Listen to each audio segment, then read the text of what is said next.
our Across the Aisle segment tonight. It's no secret that Donald Trump is unpopular among Democrats, but for Hollywood liberals, the hysteria is reaching a whole new level. Sarah Silverman, who was featured prominently at the Democratic National Convention, she called for a military coup to overthrow President Trump. Now, I know we've kind of come to expect this sort of talk from far-left celebrities, but when do we start holding them accountable for this?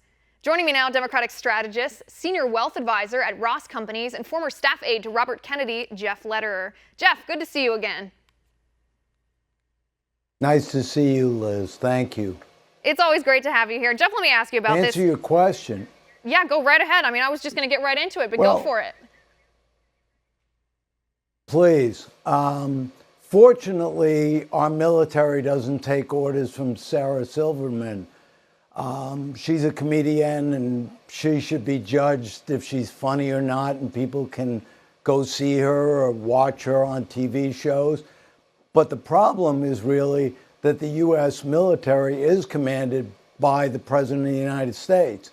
And the divisiveness that Donald Trump has engendered in the American people is a constant drama. To me, that's a pivot. That's a pivot, to be very frank. I mean, I want to stick with Sarah Silverman for a second. I agree 100% with your first sentence. Thank goodness the United States military is commanded by the generals and then the commander-in-chief here, and not by a Hollywood liberal who doesn't know what she's talking about here. But I mean, even what you just did, you essentially brushed off what she said. And yes, policy-wise, we're always going to brush off what comedians say. But Sarah Silverman has been a spokesperson for the Democratic Party. First, she made that video for Bernie Sanders. Then the Democratic Party themselves invited her to speak at the DNC. She was one of their most prominent speakers. I mean, at what point do we have to say calling for this type of violence? Because that's exactly what it is. She's calling for a military coup, Jeff, our military to overthrow our democratically elected president. What if this had happened the other way? Liz, I understand it has happened the other way, and I think Sarah Silverman should be rejected out of hand. She's not a spokesman for any party. She may be a spokesman for a party, but she's not in a policy-making position. And that's a clear definition of who's important and who's not important. What Sarah Silverman has to say should be judged, as I said, as a comedian. If you don't like it, turn it off. Don't go see her. Okay, I understand what you're saying. There is a clear delineation, I think, between people who are in public office and private citizens. I agree with that. I'll concede that point to you. But sure. I think a lot of times what Democrats do, and this was true during the campaign too, when you liberals were talking about how divisive Donald Trump's rhetoric was and how it was, insightful and hateful. Don't point fingers. No, I am pointing fingers on this because I think this is leading to more violence, and this is not okay in our political culture. I mean, when the left allows for jokes about political. We agree about that. Right, but when the left allows for jokes like this, or when they point fingers at Trump and say that his rhetoric is hateful, his rhetoric is divisive, instead of just saying, I don't agree with his politics. I mean, what we see, Jeff, in the last year when it comes to political violence over and over, whether it was Berkeley, last week, whether it was Ferguson, Charlotte, Trump rallies, outside the Trump inauguration, all these instances of political violence have come from the left. Well, violence is always to be rejected. And I reject it, and I don't know anybody who condones violence as such.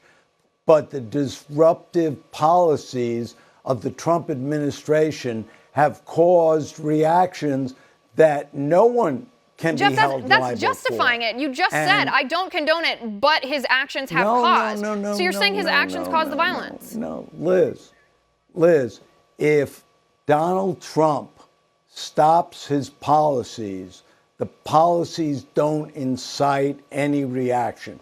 It's as simple as that. Violence as such is never appropriate under any circumstances. That's what I have to say. Right, and I mean, I understand what you're saying. I comprehend the English language. I understand that you're saying it's his policies that are eliciting this reaction. Without his policies, this reaction wouldn't come. I mean, I don't think it can be said much clearer than that. I'm shocked, frankly, Jeff, that you would justify that, or you would say that violence. I mean, it's almost an insult to fellow Democrats to say that policies that they disagree with would incite them to be lawless. Liz, if that's how you feel. I don't feel that way. That's not what I said. I was pretty clear about what I said, and I believe that the policies and the rhetoric that has caused the divisiveness never should lead to violence. But unfortunately, in our society, both on the right and on the left, divisiveness exists, violence exists. The question is, how do we deal with it, not what's causing it, because we know what's causing it. Right, and I just see the last year, when we look at the last year, when we look at the major political violence here, it's not quite as evenly balanced as, you would have us believe. It's mostly coming from the left here. Jeff, I appreciate you coming on the show. They're telling me I'm out of time, so I'll talk to you again soon.